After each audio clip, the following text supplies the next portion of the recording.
দেখি আজকে রবিবারে বাজারে কি কি মাছ আছে। এটা হলো মোয়ে মাছ। এটা দেখি কি মাছ এটা। এটা হলো পাঙ্গাস মাছ।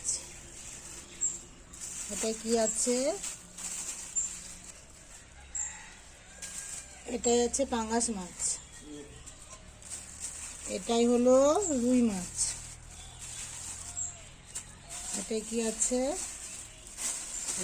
এটাই আছে তেলাপিয়া মাছ।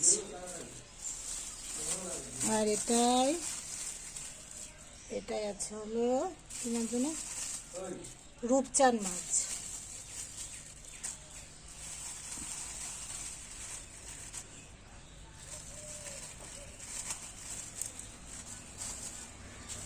আচ্ছা, মাছের বাজার কমপ্লিট। হ্যাঁ, আজকে রবিবারের মাছের বাজার আমাদের কমপ্লিট।